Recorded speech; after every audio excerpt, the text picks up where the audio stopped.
Se transformó en una estrella a una muy temprana edad y tuvo que cargar en sus hombros con el peso de una de las dos franquicias más grandes de la NBA. Recibió elogios, luego críticas, luego elogios de nuevo y parece que siempre tiene algo más que probar. Pero ahí va Jason Tatum, destinado a meterse de lleno en los libros dorados de la liga. ¿Todavía no conoces su historia? Entonces estás en el video correcto.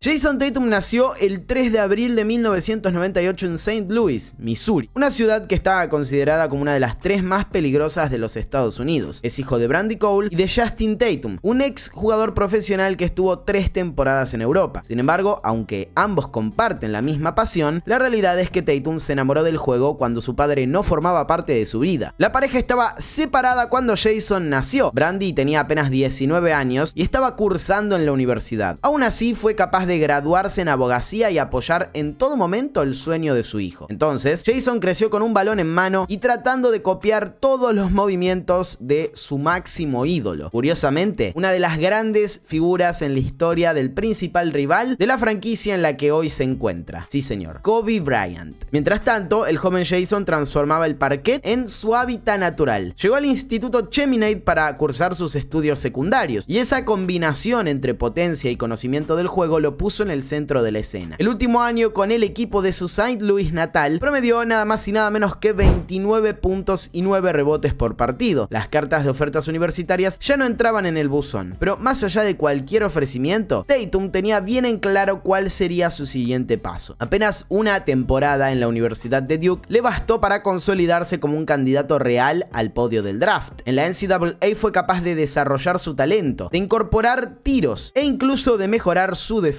Para esta época, al joven fanático de Kobe Bryant y de los Lakers lo comparaban con Paul Pierce, leyenda consagrada en la vereda de enfrente, una pista de lo que luego sería su futuro en la NBA. Al finalizar su campaña freshman, Tatum se declaró elegible para el draft de 2017 y la noche del 22 de junio su sueño se volvió realidad.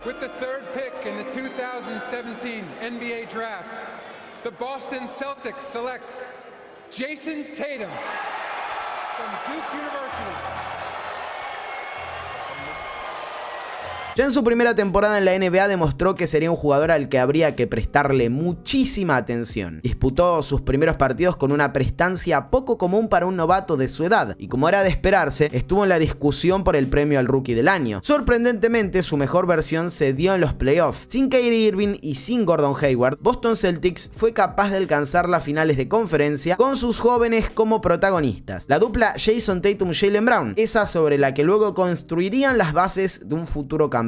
Y en esa instancia, el ex Duke tuvo la chance de presentarse ante uno de los ídolos de su infancia, ya que le metió este tremendo volcadón a LeBron James, pese a que luego terminaron perdiendo el Game 7 frente a Cleveland Cavaliers. Al año siguiente, el regreso de los veteranos hizo que Tatum tuviera un rol diferente al de su campaña debut, y aunque pudo mejorar sus promedios estadísticos, no dio el salto que su potencial prometía. Todo eso cambió cuando Irving decidió irse de los Celtics para fichar por Brooklyn Nets. El joven del dorsal 0 volvió a tener el protagonismo que merecía. Fue allí, en la 2019-2020, cuando dio el salto hacia el estrellato. Con promedios de 23,4 puntos y 7 rebotes por partido, se convirtió en All-Star por primera vez en su carrera, un estatus que no soltaría desde ese momento. También entró en el tercer mejor quinteto de la liga. Pese a que fue una temporada bastante extraña por la pandemia del COVID, los Celtics se mantuvieron competitivos. Y en los playoffs de la burbuja, con apenas 22 años, Tatum promedió 25,7 puntos, 10 rebotes y 5 asistencias por juego. Boston alcanzó las finales de conferencia este, pero cayó ante Miami Heat. La derrota dolía, pero el contexto era una prueba de que iban por el buen camino. En apenas 3 campañas, Tatum ya acumulaba 2 apariciones en las finales de conferencia este. Era cuestión de tiempo para que rompiera ese molde y los guiara nuevamente hacia las finales, un escenario que no pisaban desde 2010. Y parecía que la temporada 2020-2021 podía ser ese punto de quiebre, pero no. Jason mejoró en casi todo. Promedió 26,4 puntos, 7,4 rebotes y 4 24 asistencias, aumentó su eficiencia y volvió a ser All-Star, pero los problemas en el juego a nivel colectivo y las lesiones hicieron que los Celtics quedaran relegados a jugar el flamante play-in para intentar ganarse un lugar entre los 8 clasificados a los playoffs. Sin Jaylen Brown por una lesión ligamentaria, Tatum se encargó de que eso ocurriera al meterle 50 puntos a Washington Wizards y conseguir la victoria. No era algo extraño para él. En el cierre del curso ya había anotado 53 y 60 puntos, que hasta ahora es su máxima de carrera. Su racha continuó en primera ronda frente a Brooklyn Nets, en donde promedió 30,6 puntos, más que cualquier jugador a excepción de Kevin Durant, y tuvo una noche de 50, aunque fue el único partido que Boston pudo ganar. El resultado quedó en 4-1 y una eliminación temprana provocó que varias cosas se movieran en la organización. Muchos empezaban a considerar que la dupla conformada por los Jays no era suficiente como para pelear el campeonato, pero desde el seno interno de la franquicia jamás dudaron de eso. Sin embargo, sabían que las cosas debían mejorar, y por eso Brad Stevens, el entrenador de todo el proceso de desarrollo de este núcleo, dejó su cargo para convertirse en el nuevo general manager de los Celtics. En su lugar apareció Ime Udoka, un coach novato con la idea de dar el siguiente paso hacia la consolidación de un candidato al título. Y hay que decirlo, el inicio no fue para nada bueno, al punto de que se tildó la decisión de desacertada, pero una vez que el equipo hizo el clic, ya no hubo vuelta atrás. Tatum tuvo una temporada individual asombrosa, destacándose más como jugador total que como un simple anotador de volumen, un catálogo que se le había puesto en sus primeros años y que se repetía por su fanatismo por Kobe Bryant. Registró promedios de 26,9 puntos, 8 rebotes y 4,4 asistencias, y fue elegido en el mejor quinteto de la NBA por primera vez, uniéndose a la élite absoluta de la competencia. Ya no había dudas de que se trataba de una superestrella, sobre todo porque en los playoffs se vio su verdadera evolución como defensor. En la primera ronda los Celtics pudieron vengarse de los Nets al barrerlos por 4-0, y Tatum no solo metió el game winner del primer encuentro, sino que además controló defensivamente a Durant. Boston tuvo la dura tarea de enfrentar a Milwaukee Bucks, el campeón defensor, en las semifinales de Conferencia Este, y el número 0 fue fundamental para que lograran avanzar en 7 juegos, especialmente porque en el Game 6, cuando los Bucks podían sellar la clasificación como locales, anotó 46 puntos con 9 rebotes y 7 triples y forzó el Game 7. En las finales de conferencia, un viejo conocido, Miami Heat, aquel que los había derrotado en esa misma instancia hacía 2 años. Otra serie que se fue a 7 y estuvo a punto de decantarse para el lado de los de Florida, pero terminó en triunfo para los Celtics. Tatum, que promedió 25 puntos, 8,3 rebotes y 5,6 asistencias, fue seleccionado como el primer ganador del flamante premio al MVP de las finales de Conferencia Este, nombrado en homenaje a otra leyenda de Boston, Larry Bird. Después de 12 años de ausencia, la franquicia volvía a unas finales de la NBA y parecía que era el principal favorito a llevársela. Pero del otro lado se toparon con una dinastía y uno de los mejores de todos los tiempos. Boston no supo cómo manejar las ventajas frente a Golden State Warriors. La fatiga se apoderó de Tatum, que jugó su peor serie en los playoffs, y Stephen Curry hizo lo suyo para que los de la Bahía remontaran la eliminatoria y se quedaran con el campeonato en el TD Garden. Fue un momento complicado tanto para el jugador como para la franquicia, pero nadie dudaba de que pronto volverían a estar allí, hasta que, antes de iniciar la temporada, los propios Celtics suspendieron por un año a Ime Udoka por violar las reglas internas de la organización, y el asistente Joe Mazzulla debió hacerse cargo del equipo. La incertidumbre sobre la presencia de otro coach debutante más enfocado en el ataque se hizo presente, aunque se fumó rápidamente al ver que Tatum estaba teniendo el mejor año de toda su carrera, y es que el forward se transformó en el jugador de Boston con mejor promedio de puntos por partido en una temporada en toda la historia, 30,1, superando al mismísimo Bird. Además, a eso le agregó 8,8 rebotes y 4,6 asistencias, ganándose un lugar nuevamente en el mejor quinteto de la temporada y terminando cuarto en la votación por el MVP. Boston finalizó segundo en el este, y aunque parecía que eso les daría un camino accesible hasta las finales de conferencia, se complicaron por demás. 4-2 frente a Atlanta Hawks y luego un 4-3 en semifinales ante Philadelphia 76ers, que estuvo muy cerca de eliminarlos, pero que no pudo con el dominio de Tatum. El jugador anotó 51 puntos, estableciendo la que por el momento es la mayor cifra en un Game 7, y le dio la clasificación a los suyos. Las finales del este, nuevamente ante Miami Heat, serían muy diferentes. El equipo de Jimmy Butler sorprendió y puso un 3-0 a su favor, un resultado del que ningún equipo pudo volver en toda la historia. Sin embargo, Boston luchó ferozmente y empató la eliminatoria casi de manera milagrosa, permitiéndose jugar el Game 7 en el TD Garden. Cuando todo parecía sonreírles, Tatum se lesionó el tobillo en el arranque de ese partido y Miami aprovechó para controlar la situación, eliminándolos a modo de venganza por lo ocurrido un año atrás. Y nuevamente aparecieron los fantasmas del pasado. ¿Podrían ganar alguna vez con Brown y Tatum como líderes? ¿Era Mazzulla el entrenador que necesitaban? ¿Estaban yendo en la dirección correcta o ya habían tocado su límite? Un buen grupo de fanáticos comenzó a considerar considerar a Tatum como un perdedor, alguien que no aparecía en los momentos más delicados. Sí, a pesar de haber llegado a 4 finales de conferencia en sus 6 temporadas, pese a haber liderado a Boston hacia unas finales tras 12 años de ausencia, pese a ser quien más puntos metió en un Game 7. Lo único que podía cambiar la narrativa era un campeonato, y tanto el jugador como la franquicia lo sabían, así que se encomendaron a reforzar el plantel de manera definitiva para dar el salto. Tuvieron que desprenderse del alma del roster, Marcus Smart, y de un joven talento que habían desarrollado como Rob Williams III.